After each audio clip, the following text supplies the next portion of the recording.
entrando. Dale. ¿Sí? ¿Vos cómo estás haciendo? Sí, bien. Bueno. Sarina Raquel Vitas está casada con Alejandro y es mamá de Dan y Mijal.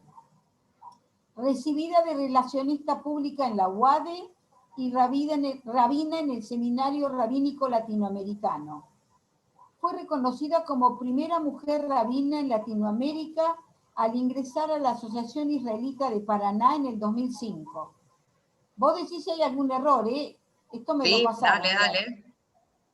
En la actualidad desarrolla su actividad profesional como rabina y directora comunitaria de Weizmann Comunidad Educativa desde el 2010 hasta la fecha. Y es hasta el 2019. Diciembre del 2019. Ah, ok. Y es vicepresidenta ejecutiva de la Asamblea Rabínica Latinoamericana desde el 2010 hasta la fecha. ¿Eso sí? Así es. Sí. Participa constantemente en paneles y congresos interreligiosos, comités de bioética, bueno, haberlo sabido, y cursos dentro de la comunidad como fuera de ella. Así la presentamos, así estamos ya en un número más que razonable para poder empezar. Somos 25, 26 personas escuchándote. Así que bueno, Agustina, si querés largar la primera pregunta o vos empezar. No, primero digo muchas gracias por la invitación. De acuerdo. Es un placer conocerlos. Por una parte, acercarme a ustedes, conocerlos desde la dinámica, desde la ideología, digamos, lo que mencionábamos recién, ¿no? Quizás este año pandémico y virtual nos ayudó a esto que aparenta ser, que es el aislamiento físico, nos acercó desde otros lugares y abrió muchas ventanas, muchas casas y muchas puertas para conocer a quienes no conocíamos. Así que desde ese lugar agradezco infinitamente hoy tener la oportunidad de estar junto a ustedes y también que me conozcan. Quizás se interesan por algo que tenga para contarles o para hablar sobre la trayectoria de mi vida y quizá la curiosidad los lleve a conocer a un referente distinto, diferente,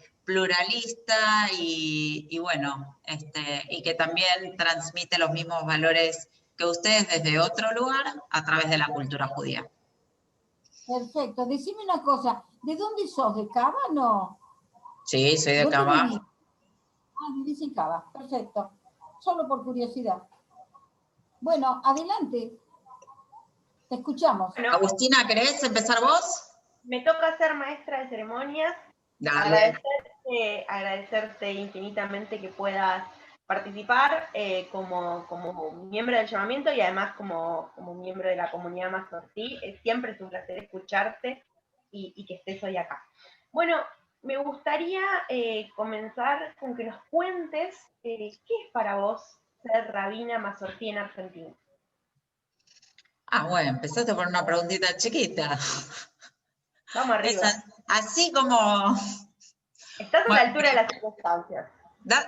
Bueno, ahí ya tenemos para desarrollar. ¿Cuánto tiempo tiene gente para escucharme? Empecemos quizás primero por definirnos como rabina. ¿Qué es ser rabina? Empecemos por ahí, ¿sí? Para que todos estemos hablando exactamente en el mismo código, ¿sí? Porque a veces las cosas las podemos decir de una manera y se entienden distintas. Rabino es ser maestra, maestro, ¿sí? O maestres, como les guste. Pero de alguna manera es tener un conocimiento de la tradición judía, tener una práctica llevada a través de eso y tener el convencimiento, el amor, la pasión y las ganas de transmitirlo, de sostenerlo y de fortalecerlo a través de los tiempos de generación en generación. Sentir de alguna manera el compromiso del legado que hemos recibido a través de las generaciones y que en algún punto nos hace hoy a todos nosotros protagonistas de la continuidad del pueblo judío, desde diferentes ángulos. Claramente el mío como rabina es haber tomado la perspectiva docente, la perspectiva ritual, la perspectiva quizás cúltica, si la queremos llamar así, y por supuesto la perspectiva de la pertenencia institucional y comunitaria. Desde ese lugar voy a la otra pregunta. ¿Qué significa ser masortí? Masortí, su traducción del hebreo al castellano sería tradicionalista, una cosa así. Masoret es tradición dentro del lenguaje hebreo. Masoret viene de la palabra meser, que tiene que ver justamente también con dejar un mensaje, ¿sí? La transmisión de un mensaje. La tradición masortí es una tradición, vamos a decir, liberal, pero una tradición liberal que tiene su anclaje dentro de los textos, dentro de la práctica y dentro de lo que llamamos el corpus de la halajá, ¿sí? De la ley judía. Esto implica conocer y reconocer que la tradición judía, a través de los siglos, tuvo internamente una dinámica que nos hizo definir que cada uno puede aplicar su práctica, su tradición, por legalizar, ¿sí? Determinados aspectos de su vivencia y su experiencia dentro de la tradición judía a partir de los contextos que lo rodean. ¿Qué quiero decir con esto? Que ningún sabio, ningún rabino, ni de la época de la Mishnah, cuando les hablo de la Mishnah les estoy hablando de un corpus legal y de la literatura rabínica que va del menos siglo II hasta el siglo II. Alguien me está haciendo eco con los micrófonos. Del menos siglo II hasta el siglo II, o sea, eso es la Mishnah. Ningún rabino legisló a partir de un contexto que no tenía alrededor. Ningún docente puede dar cátedras sobre temáticas que no conoce, que no vive y que no le son cercanas. Y desde ese lugar, digo, la tradición de Israel, conocemos que ha recibido una ley escrita y que ha recibido una ley oral que constantemente se interpretó a través de las generaciones y de las épocas.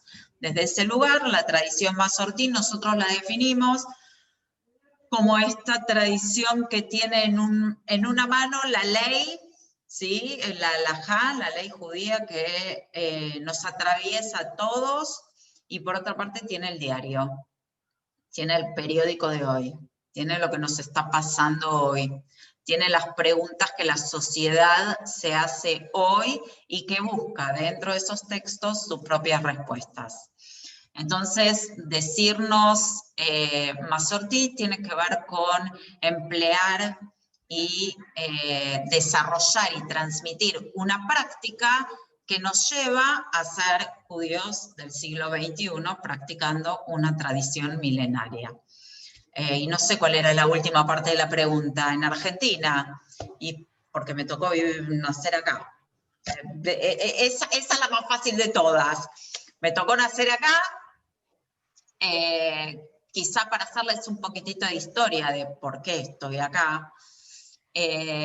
Muchos de ustedes habrán conocido, conocerán los comienzos del movimiento conservador dentro de la Argentina, a partir de un personaje, un rabino, una figura, como fue el rabino Marshall Mayer, Zichrono Libraja, quien ha dejado una impronta y ha iniciado un camino de engrandecimiento, fortalecimiento y divulgación de la tradición judía aquí en la Argentina en la década de los fines 50, 60. desde ese lugar a mí me tocó casualidad, no creo, siempre hay causalidades, me tocó ir a la escuela, comenzar mi jardín de infantes en esa comunidad, primera comunidad mazortí en la Argentina que él fundó, que fue la comunidad Betel. Así que yo a Marshall lo tuve como referente desde jardín de infantes, desde que ingresé a Betel a los 3 años, y hasta mis 12 años, digamos que terminé el primario, me acompañó en todo mi crecimiento. Y digo me acompañó porque, primero porque era una imagen fuerte, porque era una imagen carismática, y porque me acompañó a mí personalmente, obviamente, en un proceso educativo, pero por sobre todas las cosas, porque logró acompañar a las familias que se incluían a esa comunidad, que venían de historias totalmente distintas, como puede ser mi familia. Yo tengo origen de padre sefaradí, o sea que era un poquito más tradicionalista. Los sefaradíes se caracterizan por ser un semi-ortodoxo, semi-observante. Hay cosas muy, muy típicas que sostienen en sus hogares históricamente, con lo cual, no sé, mi papá iba a la sinagoga y nunca se le ocurrió que podía tener a una mujer sentada al lado. O mi papá iba a la sinagoga y el libro que leía, el sidur que leía, que lo sabía a la perfección, que sabía leer perfectamente, que sabía cantar toda la plegaria, no tenía ni idea de lo que estaba diciendo. Se sabía todo. ¿Me vieron cuando a veces aprendemos una canción fonética en inglés y no sabemos lo que decimos, pero cantamos algo bueno? O sea, venía de esa, hasta leía la Torá, con eso les digo todo. Era un muy buen lector de Torá y leía y no sabía de qué le estaba leyendo, pero leía perfectamente, alfabetizado sin entender. Bueno, por eso digo que Marshall lo que logró hacer es un quiebre entre esas identidades y el formato familiar y el formato comunitario que él quería, traía y venía a construir dentro de la comunidad judía argentina. Y desde ese lugar nos enseñó que la familia podía rezar junta. Y de repente mi papá se encontró que Shabbat tenía a su hija sentada al lado, que compartían el mismo libro y que le gustaba. Y estaba bueno. Y que después venía su esposa y que era, no sé, Rosh Hashanah y Kippur, y estábamos toda la familia abrazada y juntas. Y esta práctica de entender que lo que uno hace en casa no tiene que estar disociado con lo que uno hace dentro de la sinagoga, como esos ejemplos de decir, bueno, si en el colegio los chicos están viniendo y se están educando, obviamente dentro de la tradición judía, y estamos en la semana de Pesaj, y los chicos no reciben galletitas para comer, no reciben torta para comer en Pesaj, entonces ¿por qué le vas a ir a dar en tu casa una galletita y una media luna? El pobre chico te va a preguntar, pero si en el colegio me dijeron que era Pesaj y no tenía que comer harina, ¿por qué vos me estás dando harina? Bueno, estas preguntas que pueden parecer muy simples, fueron todo un camino de educación y de apertura de mentalidad y de cabeza, yo diría, que trajo Marshall a la Argentina.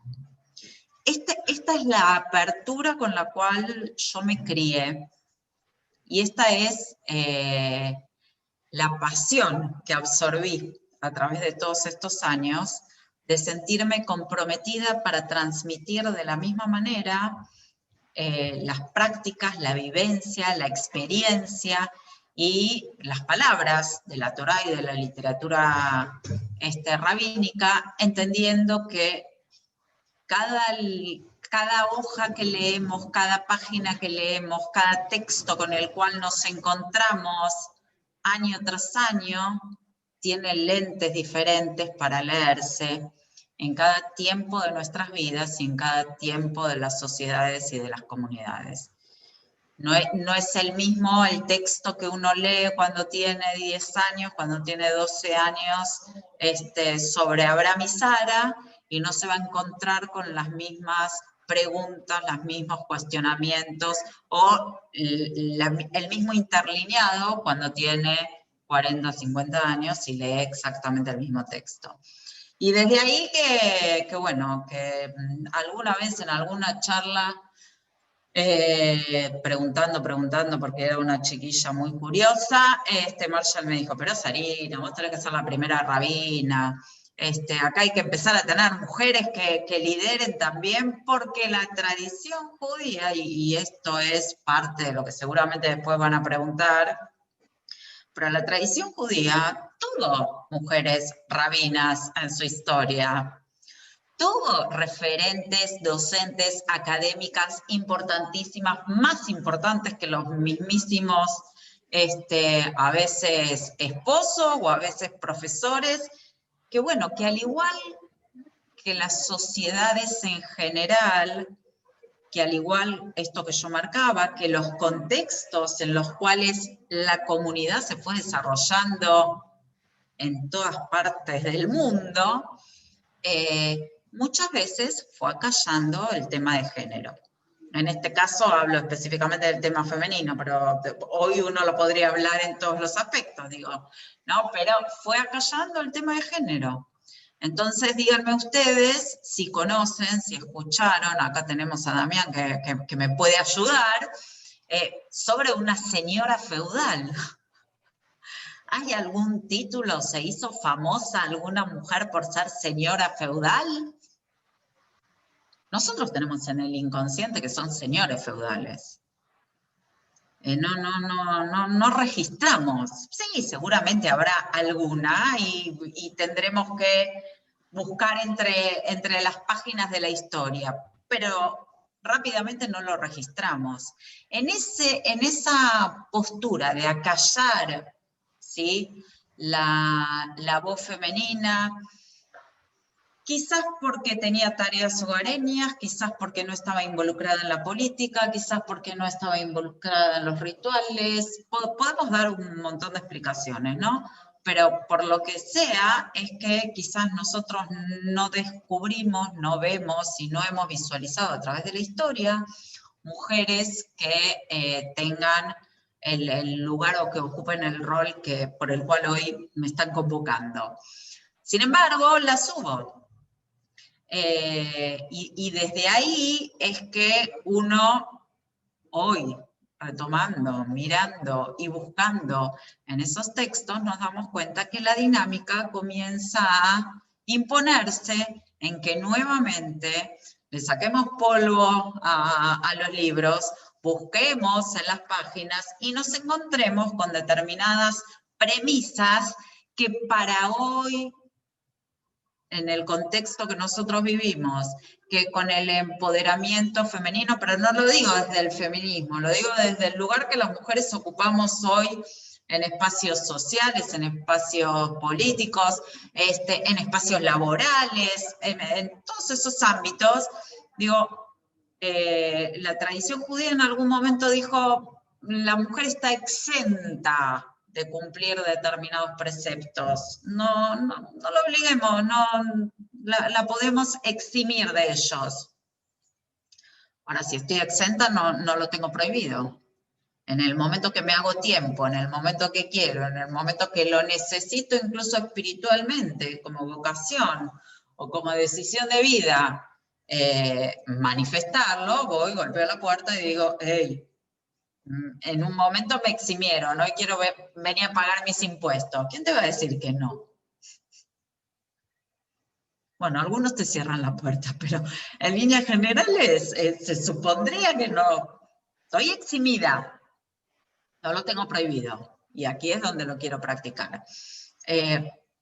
Y desde ahí es que uno, en los últimos años, pude ir viendo cómo el desarrollo de esta dinámica que yo manifiesto y que créanme, y seguramente ustedes lo conocen al igual que yo, o más que yo en otros aspectos, digo, la tradición judía siempre fue pluralista. Nunca tuvo una sola respuesta para todo. Siempre hubo variedad de opiniones, variedad de colores. No fue todo blanco o negro. Y si fue blanco o negro en distintas disputas que se dieron a través del tiempo, también se generó, también se fue aplicando el formato de aquellos que se sienten cómodos dentro del blanco, manténganse en el blanco, aquellos que se sienten cómodos dentro del negro, manténganse en el negro, pero todos somos parte de lo mismo. Todos nos identificamos con el todo, todos nos respetamos en las partes, y esta creo que es la riqueza que tiene básicamente también la tradición judía, y por eso, pasados los años, digo, puedo decir hoy que ya hace 18 años que me recibí, 18 años que me recibí como rabina, que en estos 18, 20 años han pasado tantas cosas, pero han pasado tantas cosas en las sociedades. Cuando una comenzó era, bueno, en realidad era igual que ahora, ¿no? Siempre las mujeres tenemos que hacer un poquito más de fuerza, hay que demostrar un poquitito más. Siempre hay que sostener los lugares, y para ganar un lugar uno tiene que como jugarse siempre a ganarse el derecho de piso, por decir de alguna manera, ¿no? Pero bueno, así fue desde el momento en el cual me recibí, que comencé a trabajar en la comunidad Bet Hillel, ¿sí? En ese momento estaba el rabino Felipe Yaffe, quien lideraba aquella comunidad, y en algún momento decidí que tenía que volar, que tenía que crecer, que estaba bueno que haga mi propia experiencia rabínica, y es ahí cuando me fui al interior. Me fui a Entre Ríos, a Paraná. Ahí fue una comunidad que optó por el desafío de poner a una mujer liderando por primera vez una comunidad en Latinoamérica. Fue un desafío para ellos y fue un desafío para mí, se pueden imaginar, ¿no? Y allí estuve durante 5 años trabajando, liderando la comunidad. Quizá alguna de las preguntas que a alguno me pueden llegar a hacer en este momento es, ¿fue fácil? ¿Tuviste algún tipo de discriminación, encontronazo, ese tipo de cosas? Digo, la comunidad fue súper respetuosa. Seguramente ellos habrán tenido su propia interna para decidir una rabina y no un rabino. Pero todos se pusieron al hombro el apoyarme. Y lo digo desde este lugar, lo digo desde el lugar de la sinceridad de aquellos que se acercaron y me dijeron, mirá, a mí me resulta raro, yo te acompaño en todo lo que quieras, en todo lo que desees, construimos juntos, pero a mí me resulta raro. Y desde ese mismo lugar les dije, te agradezco la sinceridad, bienvenido sea, unámonos en la tarea y demás. Y creo que con el correr del tiempo, y esto es importantísimo incluso para ustedes, que quizás hoy me están conociendo, el tiempo, el conocimiento, ver la práctica, escuchar las enseñanzas, conocerme en el acompañamiento con, ser parte de un cumpleaños familiar, verme en algún espacio obviamente ritual, y compartir constantemente es lo que fue generando que vaya cayendo el velo del género, de que era una rabina mujer, y se convierta únicamente en el rol. Es nuestra rabina. Entonces, esto se logra no por imposición, pero porque no se logra por imposición a nadie poner, y menos en espacios donde tienen que ver con el acompañamiento espiritual, donde tienen que ver con la educación, donde tienen que ver con el ejemplo y con la construcción conjunta comunitaria. Pero puedo asegurarles que a través de los años, la misma persona que se me acercó y me dijo, me resulta rarísimo, fue uno de los tantos que le costó enormemente cuando tomé la decisión de dejar Paraná. Entonces, estas son las cosas que van sucediendo en el proceso de ir incorporando la figura femenina en uno de los roles, tareas, vocaciones, profesiones, pónganle el nombre que cada uno quiera, que habitualmente son masculinos.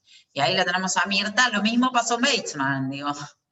Exactamente lo mismo, el día que dijeron vamos a poner una mujer rabina, del murmullo seguramente por todos lados era tremendo. Y fueron 10 años, o sea,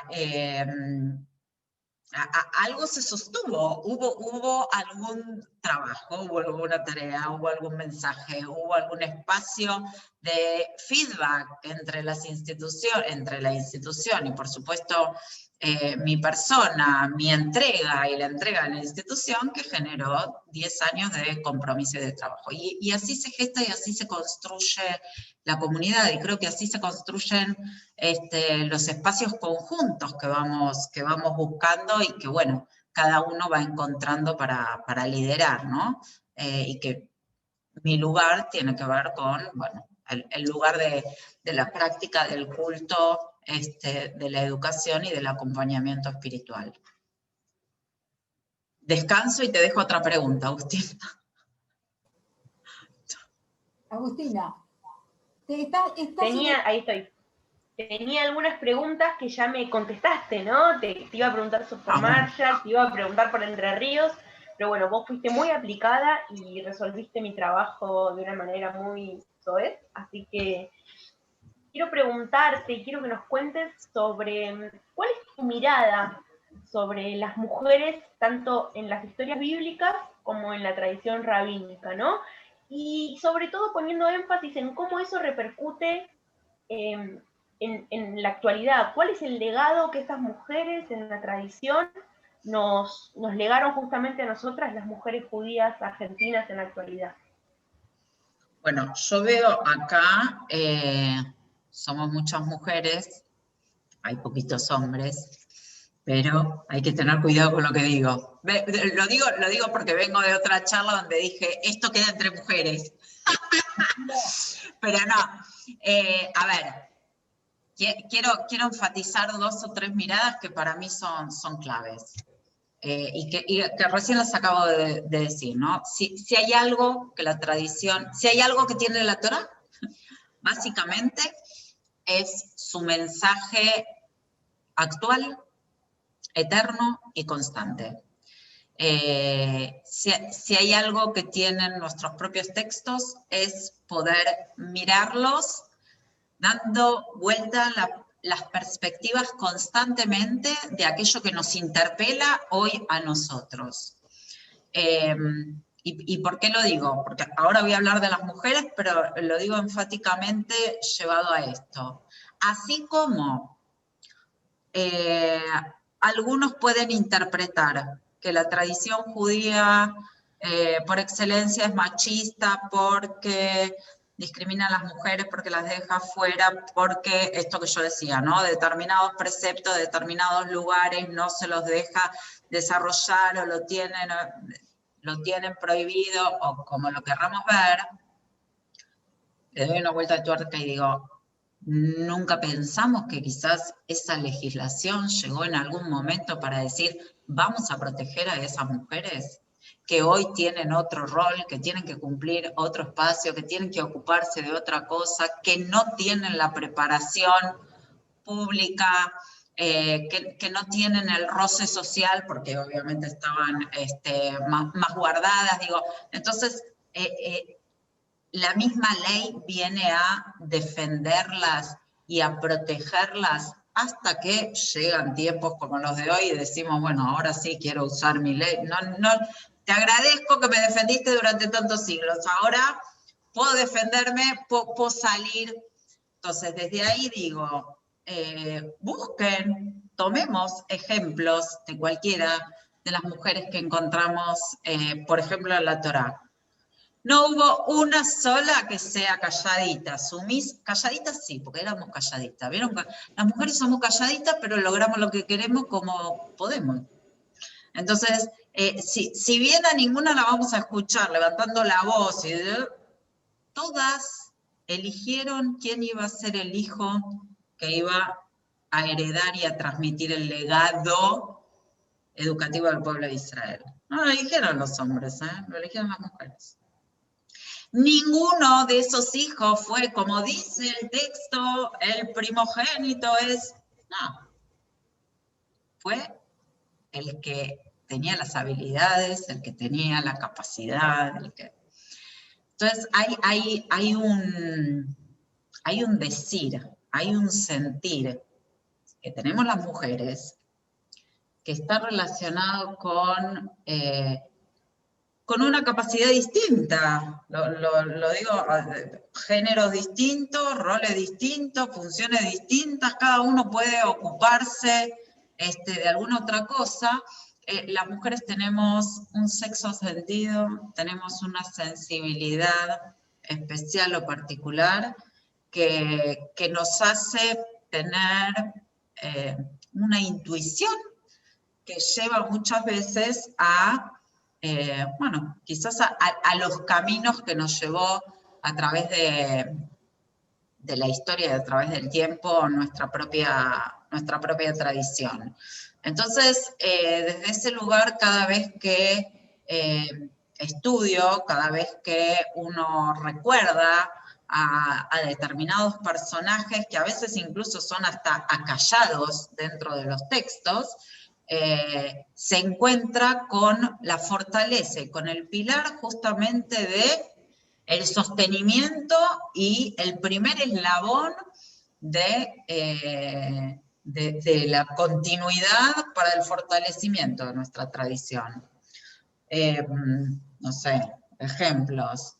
Lo digo desde una Tamar, que la quisieron dejar, pobrecita, sin tener marido y sin darle la posibilidad de tener hijos, cuando su derecho era que la casen con uno de los hijos de Yehudá. O sea, para quien no conoce la historia, Tamar se casa con un hijo de Yehudá, que es este muchacho muere. Como dice la ley bíblica, se tiene que casar con el hermano.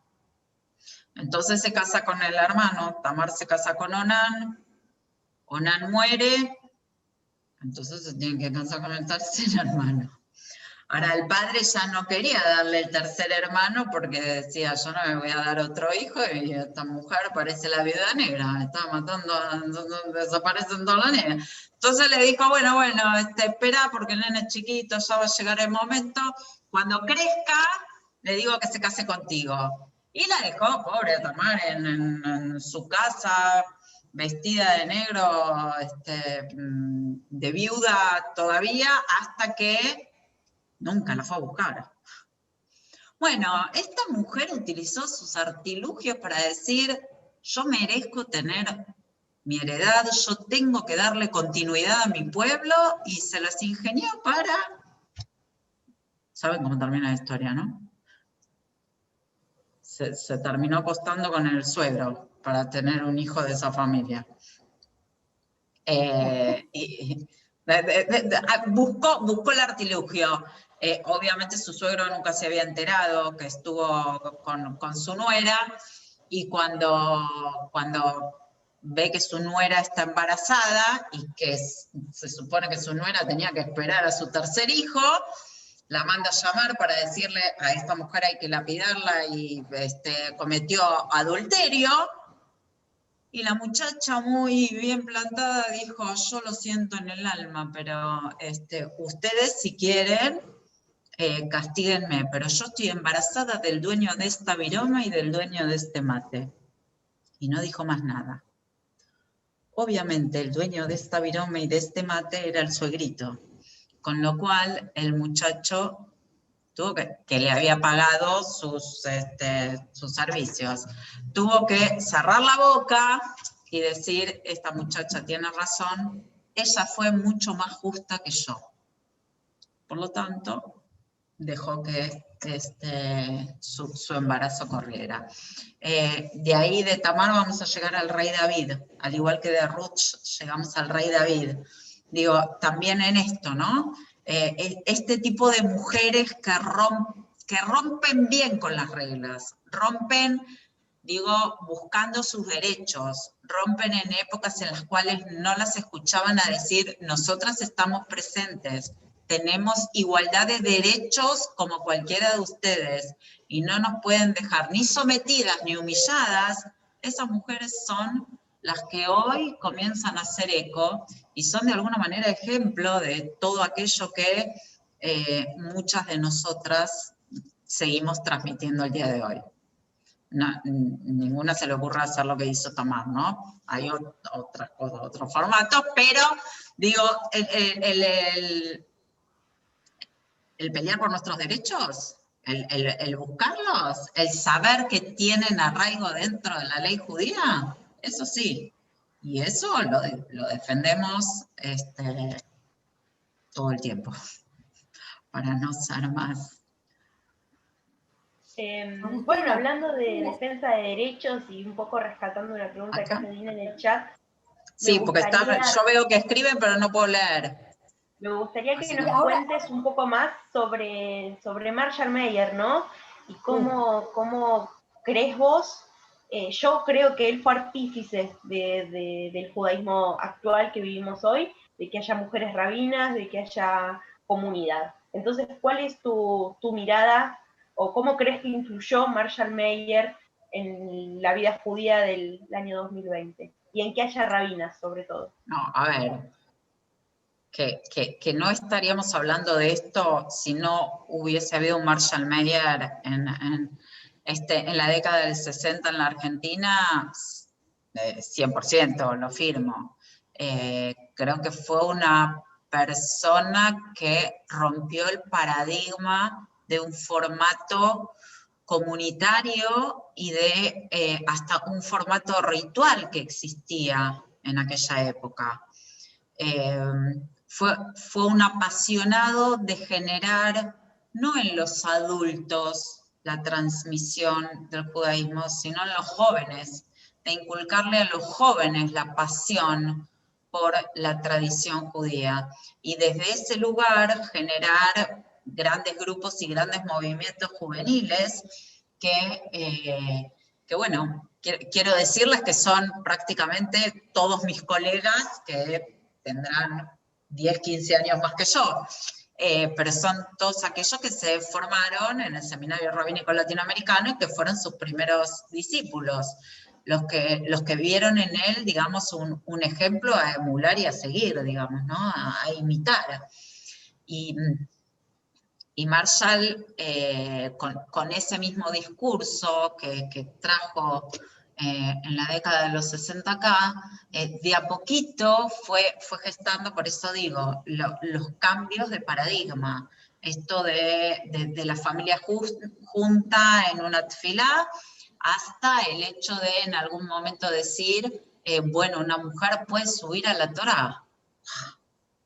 Rompió con todo, dijo, una mujer puede subir a la Torá, todo, y fue, digo porque lo viví en carne propia, digo, y no fue de un día para el otro, las cosas fueron progresivas, y creo que en esto de los cambios también uno va dando, digamos, como pequeños pasitos, que después cuando lo mirás, decís la montaña que crucé, ¿no? Pero digo, pequeños pasitos. Al principio la mujer subía y leía la Torá, no decía la braja. era el hombre, o sea, el padre o el esposo, el que decía la braja, y la mujer solo podía leer del texto de la Torá. Después fue agregar la braja y hacer ambas cosas. Después fue que esa mujer se pudiese colocar talit para subir a la Torá. Y digo, y no es que no se podía colocar talit y decir la braja y leer la Torá desde el primer día, pero este formato de ir aprendiendo y que toda una comunidad, en general lo digo, y lo digo por nosotros también, que tiene una concepción no de toda la tradición judía de milenios, sino que la última concepción que nosotros tenemos son los últimos 200, 300 años. Eso es lo que uno aprendió, los últimos 200, 300 años, que vienen impregnados de una ortodoxia que comenzó a desarrollarse muy fuertemente, que vienen impregnados de una ortodoxia que comienza porque hubo primero una reforma, o sea, primero apareció la reforma, después vino la ortodoxia. Una reforma que comienza en un siglo donde la gente, la sociedad, la comunidad necesita sentirse identificada con sus pares, y quiere ir a estudiar a la universidad, y quiere trabajar de tal cosa, y quiere ir a la casa de su vecino y ser invitado para una fiesta, y para todo eso quizás tenía que esconder su judeidad. Esconderlo en las cosas externas y esconderlo muchas veces en sus prácticas. Y desde ese lugar comienza a dejar de lado una práctica y una identidad que conformaba, se los estoy haciendo muy rápido históricamente, comienza una reforma y otro formato comunitario que dice, pero si vamos a seguir estos pasos no va a quedar nada, entonces comienzan a cerrarse automáticamente para otro lado, digo, y desde eso es lo que nosotros aprendimos, pero nos olvidamos que en el siglo I había un Rabbi Hillel y un Rab Shammai que se peleaban todos los días por cualquier cosa, uno decía blanco, el otro decía negro, se daban la mano y seguían adelante tranquilamente. O nos olvidamos que había hijas de Rashi, exégeta importantísimo dentro de la tradición judía, que estudiaban Torah. O nos olvidamos que había la esposa de Rabbi Meir, Bruria, era una exégeta del Talmud y daba clase a los discípulos de su marido. Y bueno, y en todo eso, digo, quizás hubo aquí un Marshall que nos hizo volver a mirar esos textos y nos hizo volver a recomponer una historia que, bueno, que hay que comenzar a conocerla. Nadie puede querer y nadie puede pertenecer o desear pertenecer a algo que a veces no conoce. Y creo que a veces pecamos por ignorancia de lo que es toda la tradición y todas las aristas que tiene cuando elegimos, digamos, ¿no? Nos falta conocimiento, nos faltan saberes, nos faltan colores dentro de todo ese arco iris. Y bueno, Marshall al menos en la Argentina trajo esto de la igualdad de género, de los derechos, digamos, tanto del hombre como de la mujer en la halajá, en la ley judía, que de a poquito algunos fuimos traduciendo a nuestra propia vida. Ok, Agustina, vamos a darle espacio ahora. Hay algunas, 2, 3 compañeras nada más que tienen concentradas algunas preguntas. Si te parece, le damos espacio para que puedan preguntarte también. Son muy interesantes todas las preguntas. Así que vamos a empezar con Susana, que fue la primera que hizo las primeras preguntas. Son varias preguntas que hizo. Me gustaría que te las hiciera directas, si no te las hago yo. Susana, ¿estás por ahí? Susana Gerenson. ¿No estás?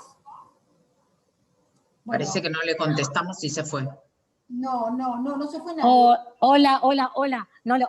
Sí estoy. Estoy. Bien. Hola, buenas tardes. Hola. Mucho gusto. Pertenezco al ICUF, integro la comunidad judía progresista, pero no tengo a la vista ahora las preguntas. Tendría que, a ver, las miro. Las si preguntas que hice. ¿A qué Bueno, dale.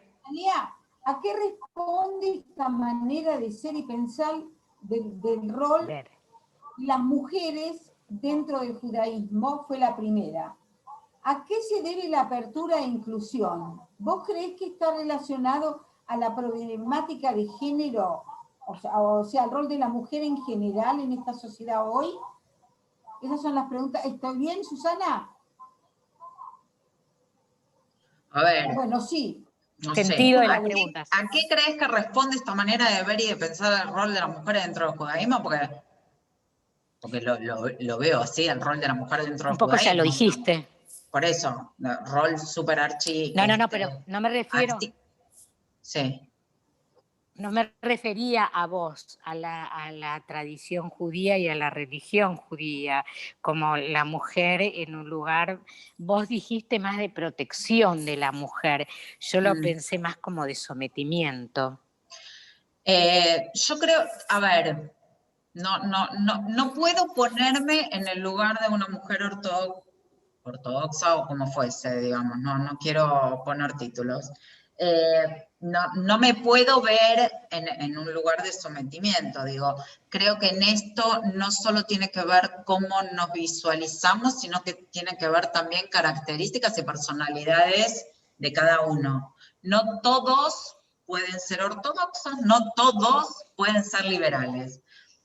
Hay que tener para todo, digo, tenemos que tener muchas veces una predisposición, una personalidad, una capacidad de reflexión y de análisis que a veces nos permita entender que debemos vivir en la pregunta constante, que no para todo hay respuesta segura, que no todo está delimitado en blancos y negros, que a veces tenés que elegir, y desde ese lugar creo que la tradición judía claramente nos marca como, digo, Haggadah de Pesaj, 4 hijos, digamos, cada uno tiene un enfoque distinto.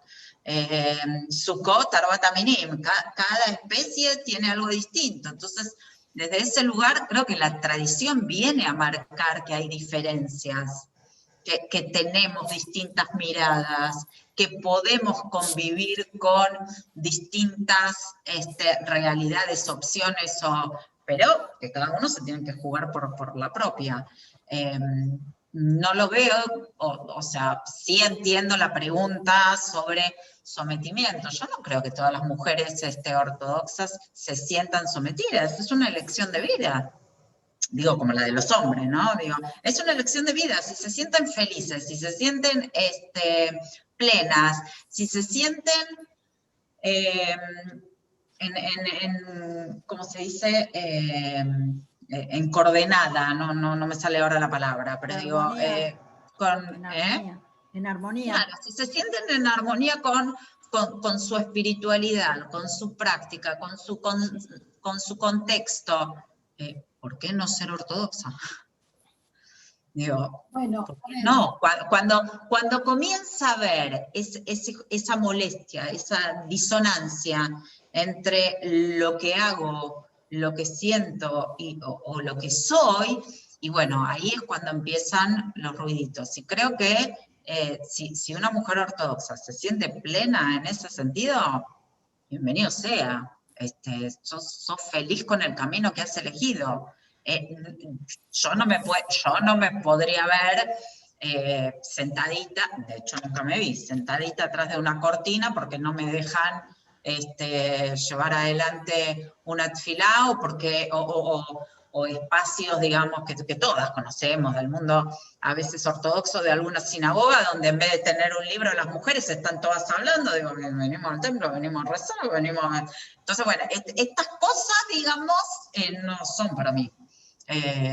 Y desde ese lugar es que me parece que la apertura y la inclusión tiene que ver con sabernos como comunidades, como sociedades, que somos un 50 y 50. ¿No? Hay hombres, hay mujeres y hay otros géneros también. Hoy también uno tiene que aprender.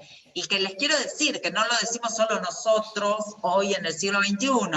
Ya lo decía el Talmud, ¿sí? Y hablaba de otros géneros. Estamos hablando del Talmud siglo VI. Digo, hay que desempolvar un poquito los libros, aprender de nuestras propias historias y poder apuntar a aquello que hoy tenemos, ¿no? No me quiero extender en la pregunta. Y no creo que la siguiente pregunta es de Dina. Dina, ¿qué dice Dina? ¿Cómo es la estructura organizativa y legal del espacio? Del espacio, ¿quién garantiza las acciones legales formalizadas por vos? A ver, nosotros tenemos una estructura, nosotros somos movimiento conservador, ¿sí? Y, en Latinoamérica, vamos a poner así. Latinoamérica tiene una sucursal, Europa tiene otra, Israel tiene otra, Estados Unidos tiene otra. Entre todos conformamos lo que llamamos la Asamblea Rabínica Latinoamericana. La Asamblea Rabínica Latinoamericana tiene de alguna manera autoridad de legislar algunos formatos de normativas que son las que, con la dinámica que acabo de mencionar y que siempre existió, que se llamó shooting, que se llamaron responsas o preguntas y respuestas desde la comunidad hacia sus rabinos, digamos, ida y vuelta que siempre existió, de legislar determinados conceptos que hoy nos rigen. También es importante saber, digamos, esto desde un ente madre, por decirlo de alguna manera, ¿no? Pero también es importante saber que cada rabino es lo que se llama Mara de Atra. Cada rabino es autoridad en su propia comunidad.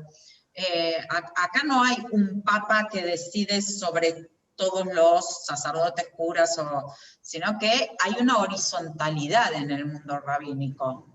Esto implica que en nuestro propio debate nosotros tenemos hasta autoridad para definir o para decidir si nos sabemos sabedores de anclarnos en legislaciones anteriores y poder desarrollarlas, somos legistas nosotros y podemos normativizar sobre nuestra propia comunidad. Esto este año, le digo que funcionó. Este año rompió todos los esquemas. Disculpa, me quiero completar. Okay. Por ejemplo, el certificado de judeidad que se aroga la AMIA para que vos verifiques si sos judío o no, es un horror, pero es lo que sucede. ¿Qué derecho tiene la AMIA para definir y decir hay un certificado de judeidad? No, a ver, que para determinados actos rituales, que para determinados esquemas uno necesite una certificación, no es tan ilógico. Lo termino de explicar. Nuestros abuelos llegaron a la Argentina. No estaban nacionalizados, ¿sí? Mantenían la ciudadanía de Polonia, Alemania, Turquía. No podían votar, no tenían derecho a votar. Si no te hacías ciudadano, no podías votar. En este formato digo, los momentos o los marcos legales son necesarios para enmarcar una ley. Ahora, dicho esto, por eso digo, que uno en determinados marcos necesite algún tipo de certificación, es natural y yo diría que casi es parte de la civilidad, ¿sí? Ahora, que AMIA sea la única institución que me puede entregar un certificado de judeidad es otro tema. el cual obviamente no comparto. Pero esto no quiere decir que uno no necesite para determinados actos un certificado como un DNI para ir para cruzar el charco. Ir a Uruguay necesito el DNI para decir que soy argentina.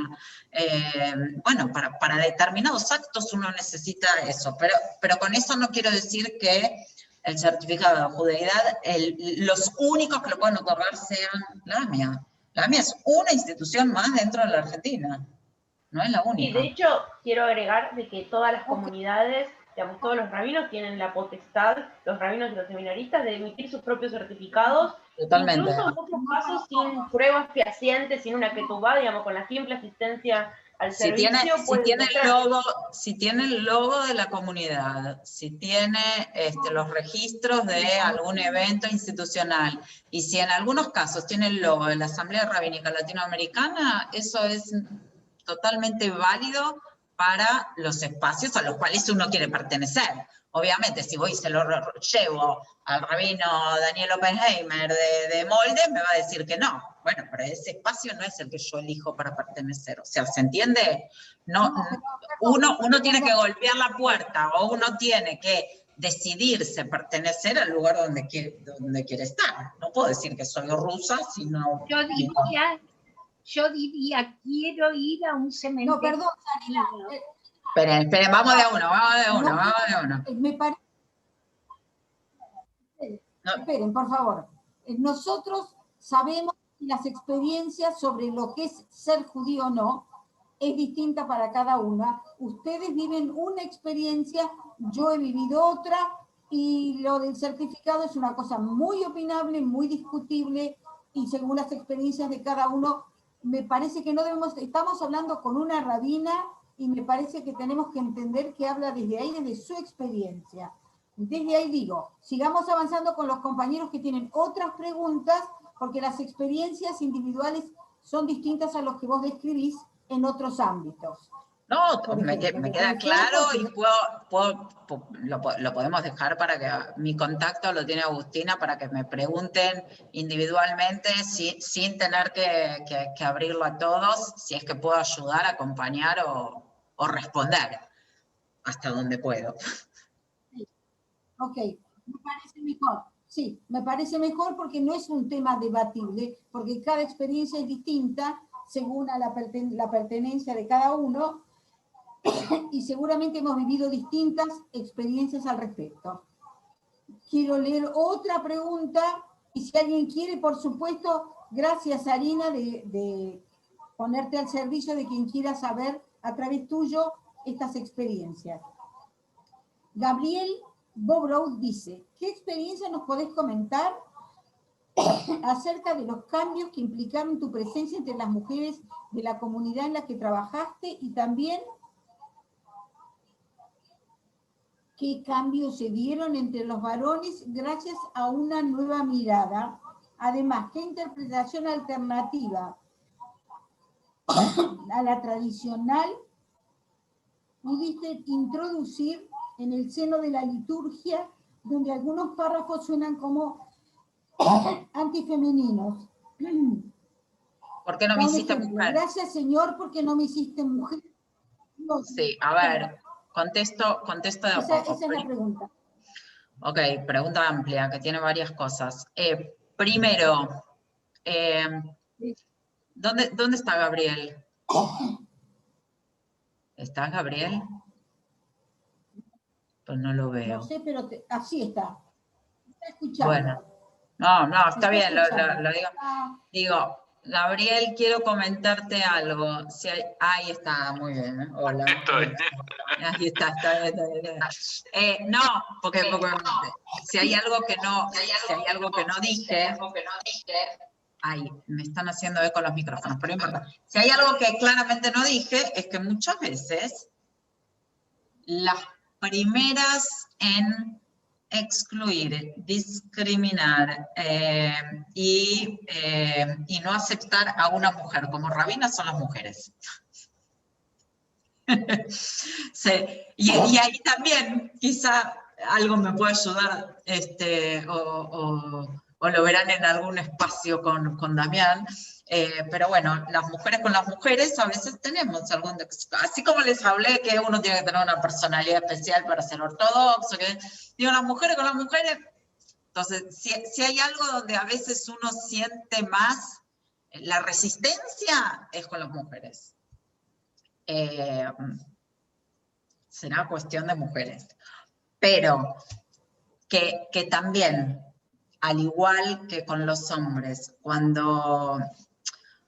Yo creo que nos pasa a todos los seres humanos. Cuando te sentís escuchado, cuando te sentís acompañado, cuando el discurso es coherente entre lo que se dice y lo que se practica, cuando tenés a alguien con quien confiar y cuando tenés a alguien a quien preguntarle y tienes saberes con los cuales acompañarte,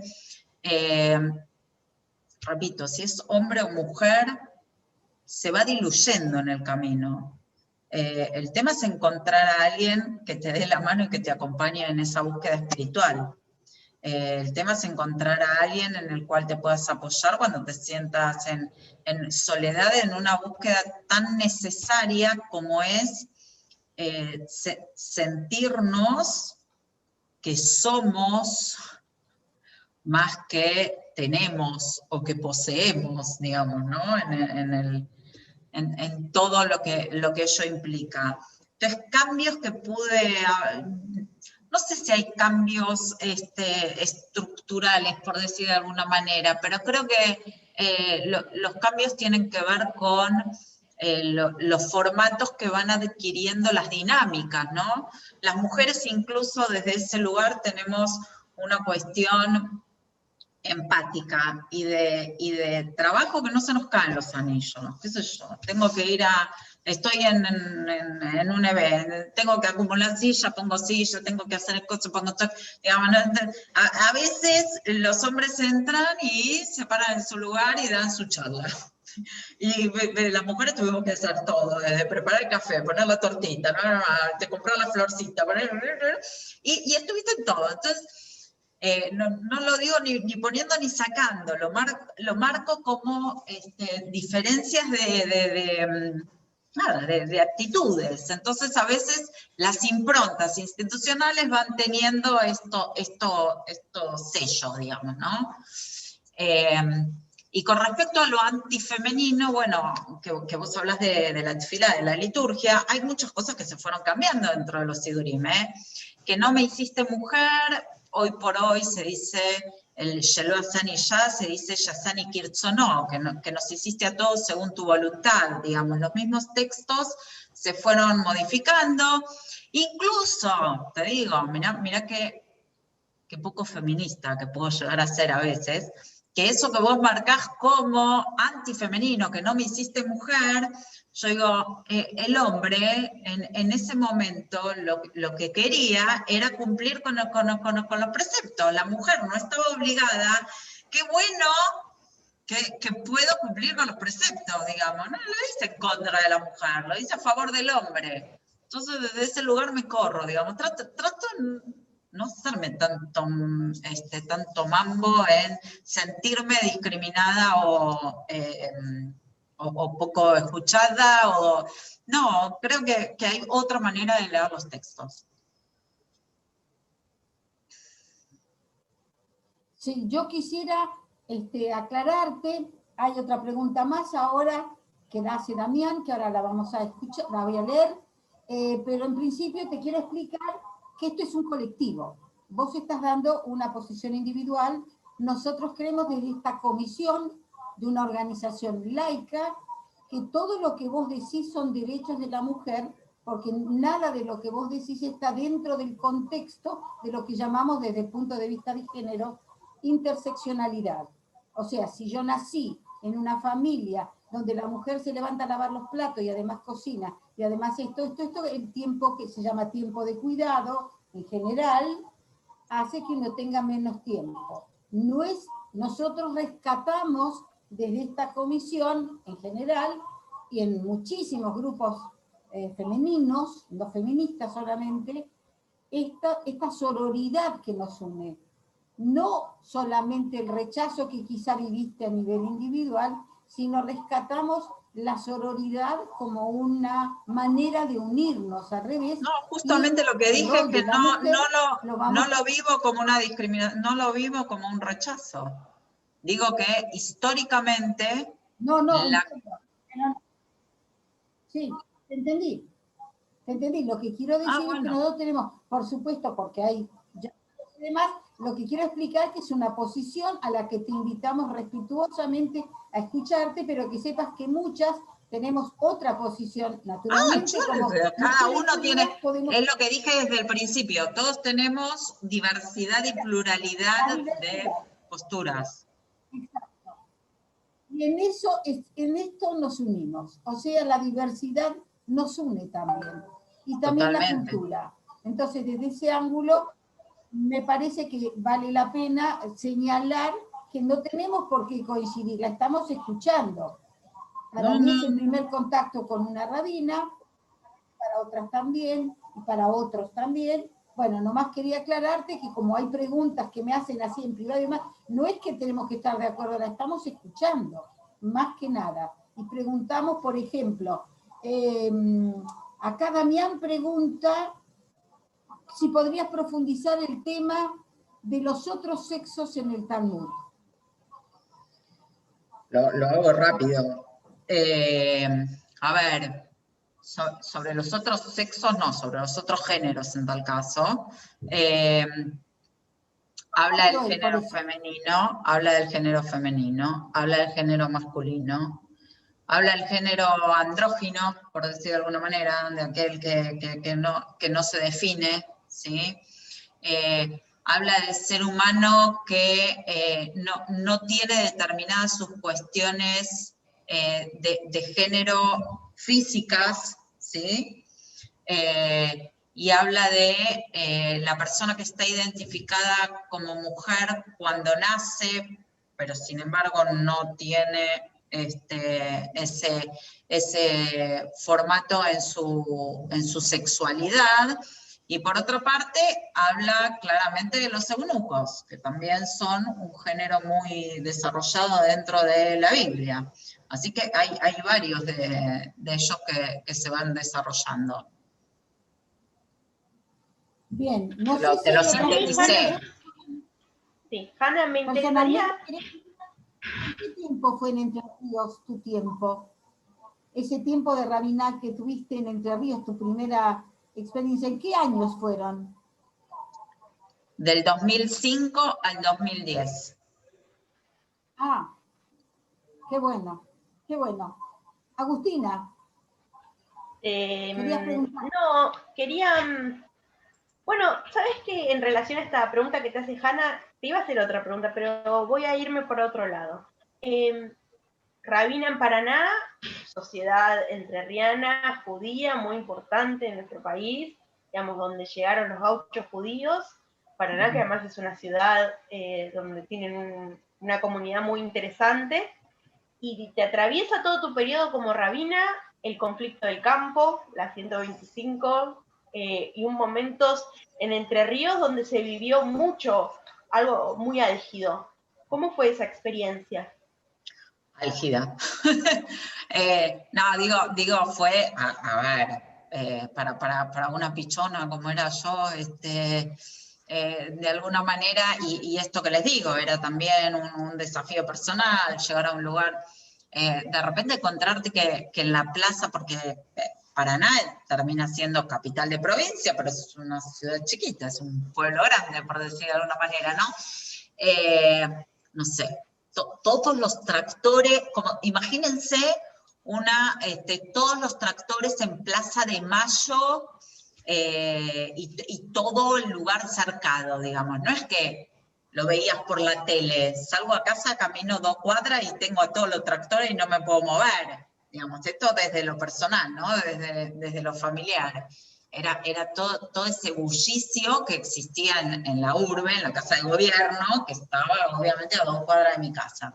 Eso por un lado.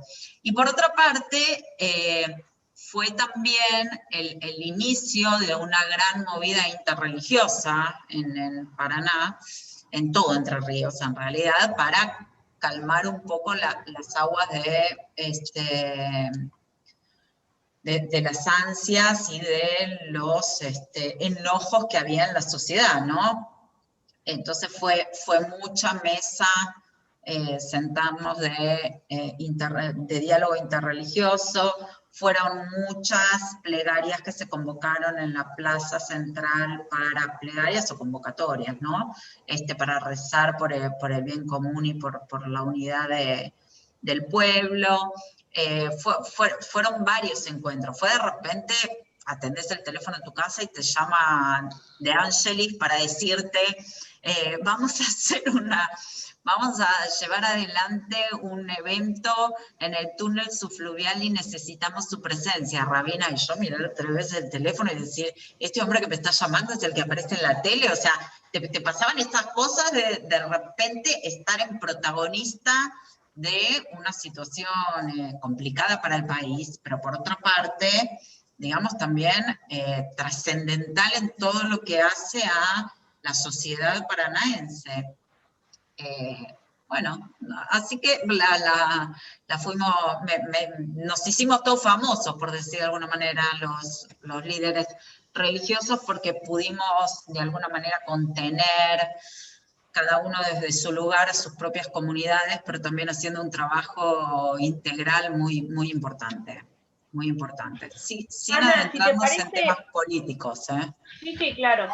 Hanna, si te parece, voy a leer la pregunta de Ethel, así damos cierta continuidad en este tema, que Ethel nos pregunta, y te la, digamos, en lo que quieras responder, ¿no? La función del rabino, de la rabina, en la redistribución de la riqueza. No dice eso, espera.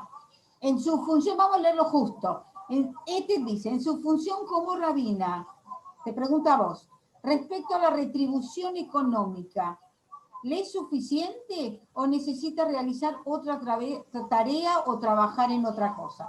Entendí mal yo, perdón. Sí. Esto, si me alcanza lo que gano. Sí. Esa es la pregunta. Ok. No sé, ¿alguno de ustedes tiene un solo trabajo? Digo, vivimos en la Argentina. Lo digo jocosamente, como diciendo, a ver, los honorarios que percibe un rabino, al igual que los que percibe cualquier otro profesional o empleado en algún ámbito, es un arreglo contractual entre, ya sea la institución, las personas, digamos, lo que fuese, entre un ida y vuelta. Con lo cual, en la realidad que nos toca vivir en la Argentina, en los espacios que hoy todos transitamos este año tan difícil y tan particular, y todos necesitamos algún otro trabajito. Digo, cuando lo digo con trabajito, lo digo siempre manteniéndose dentro del marco de lo que hago. Hoy, por ejemplo, les traigo mi ejemplo personal. Digo, hoy, por ejemplo, yo no soy rabina dependiente, por decir de alguna manera, de una institución, ¿sí? Tal cual leyeron en mi currículum, en el 2019 dejé la comunidad Weizmann. O sea, hoy soy rabina independiente, en un año de pandemia. Digo, todos los rabinos estamos haciendo exactamente lo mismo, dando clases, dando cursos, fortaleciendo nuestros vínculos y haciendo tefilá a través de una pantalla, contratada por la comunidad tanto, haciendo el curso tanto, dando la charla tanto y haciendo el curso tanto. Digo, todos hacemos lo mismo a través de una pantalla y por el tiempo, por los saberes, por la trayectoria, no sé, nos pagan algunos. Dice que tenemos que vivir. La verdad que no en ese sentido, digamos, no tengo un marido que me mantenga. Ese es un error. Trabajo a la par de mi marido. Escúchame, que está acá preguntándome cuándo cenamos y le digo, no sé quién va a preparar la cena porque yo estoy dando clase.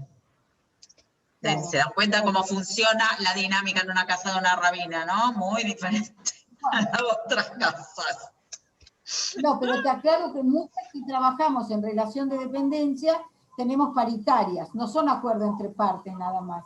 Cuando es colectivo el enfoque, son paritarias. No sé si eso lo decís como algo a favor o en No. contra. Nosotros no tenemos paritarias.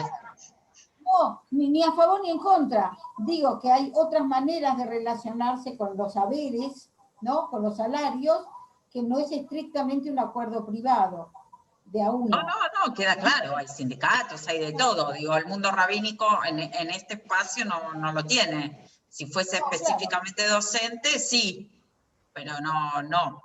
Digamos, en este espacio no. Operaria o administrativa, lo que fuera. Bueno, Susana hace otra pregunta más acá, y es la última. Con esto después te recontra agradecemos, Sarina, realmente. No, yo les recontra agradezco a ustedes.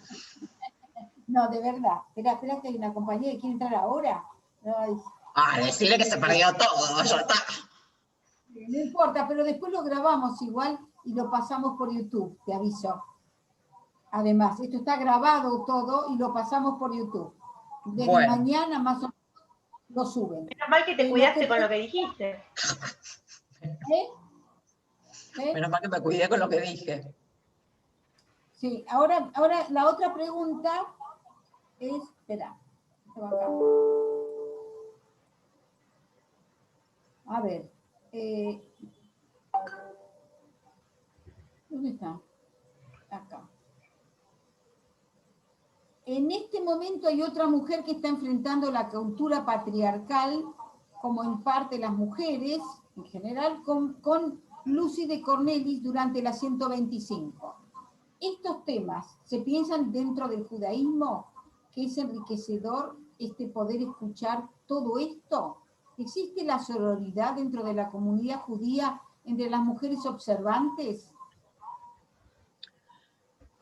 Yo creo que entre las mujeres observantes existe más que en el marco estoy hablando simplemente haciendo una visión externa, porque no estoy adentro, pero entiendo que existe entre las mujeres observantes la sororidad, que hay una fuerza muy grande en ese sentido. A veces no sé, o me pregunto si tiene que ver con los miedos a salirse, ¿sí? A romper paradigmas y a salirse de estructuras que las contienen, quedar afuera de una estructura como es la comunidad ortodoxa, muchas veces las deja excluidas de todos los marcos sociales, digamos, que tenían, de los afectivos, de las familias. Entonces, jugarse a no ser solidaria con las otras es complicado.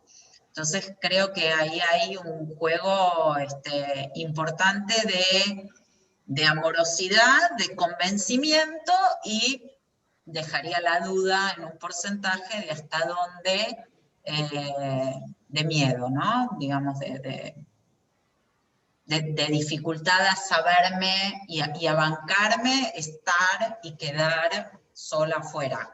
Película poco ortodoxa, digo, para ubicarnos, digo, la piba rompió todo el molde y dijo, me voy, pero eso le implicó tener que irse del país, tener que irse, digamos, entonces me queda la duda, pero lo veo así. Bueno, Ana, déjame un segundo que quiero hacer una última pregunta y ya te liberamos. Agradecerle a todos los que también me permitieron a mí poder hacer este intercambio. Otra vez te agradezco, Sarina. Y un poco para cerrar, quiero hacerte esta última pregunta, y recién lo trajiste a colación. Siempre vas 3 pasos adelantada a mí, y no me gusta. Hay un resurgimiento de la mujer judía en la cultura popular, y hay además un resurgimiento y una aparición del mundo judío entre el mundo goim, ¿no? Se ve, cada vez somos protagonistas de más películas y de más series de televisión, sobre todo las mujeres, poco ortodoxa, me aparece Stiesel, se me viene la señora Meisel, ¿no? Distintas mujeres judías que fueron ocupando espacios muy distintos. Como rabina, como mujer, ¿cómo ves el rol que ocupamos hoy en la sociedad, las mujeres judías, en relación a los medios y a los espacios que ocupamos?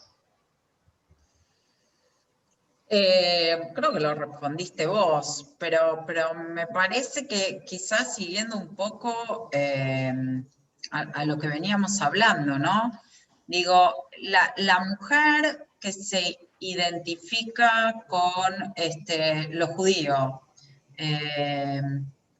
la mujer que se identifica con lo judío liberal, la mujer que se identifica con lo judío liberal y con lo cultural, la mujer que se identifica con lo judío liberal, con lo cultural y con el compromiso con su sociedad, digamos, termina siendo una mujer que la atraviesa. Para mí la definición judía me atraviesa como mujer.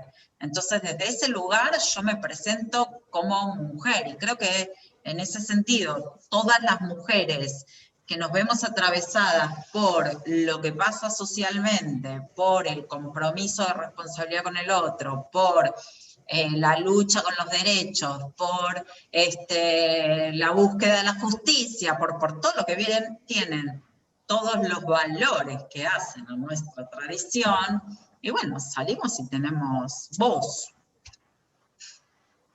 Si a eso se suman, digamos, espacios políticos, bienvenidos sean para sostener los principios, digamos, de nuestra tradición, los valores que tiene nuestra tradición, puestos en la sociedad en general.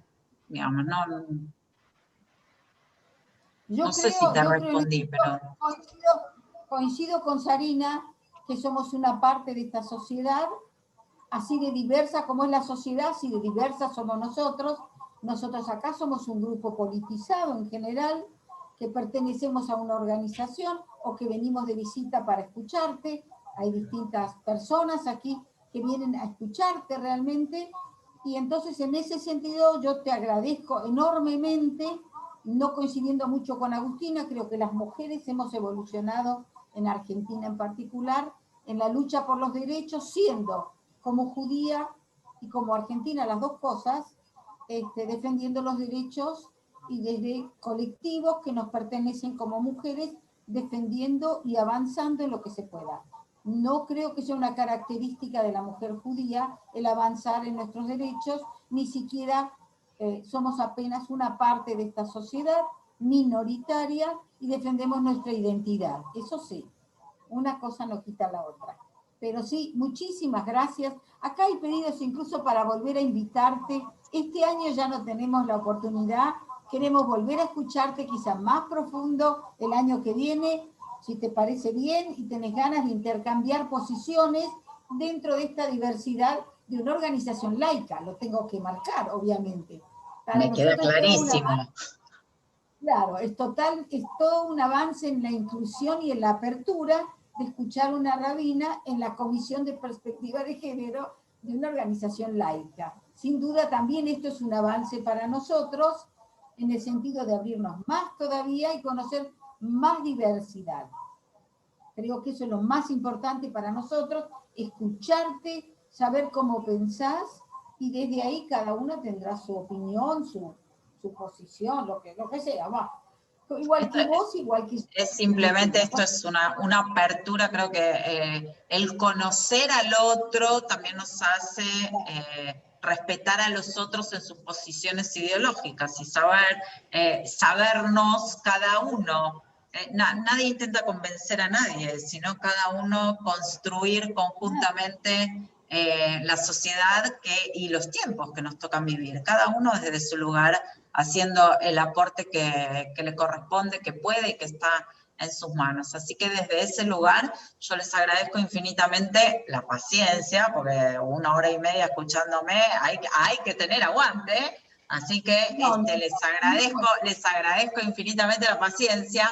Fue un placer compartir con ustedes y bueno, el tiempo nos dirá cuándo nos volveremos a a encontrar virtualmente o personalmente? Las dos cosas. Gracias ojalá. Agustina, gracias Hanna. O las dos cosas, Ojalá. no sabemos. Las dos cosas. Pero muchísimas gracias. Acá hay gente de fuera de Cava, que realmente esta es la posibilidad que tienen de tener contactos diversos. Y yo creo que esto no lo vamos ya a perder nunca. Vamos a seguir con esto, más allá de poder encontrarnos los que estemos más cerca y podamos encontrarnos personalmente, que para mí sería un enorme placer de veras escucharte de vuelta y presencialmente. Eso igualmente para mí. De veras que muchísimas gracias. Hay solo ustedes. Gracias ahora. Si lees ahora es todo gracias, ¿eh? Gracias, excelente, etcétera. Así que... Gracias, Karina. Próximamente. Gracias, Karina, muy interesante. Gracias. Gracias, súper interesante.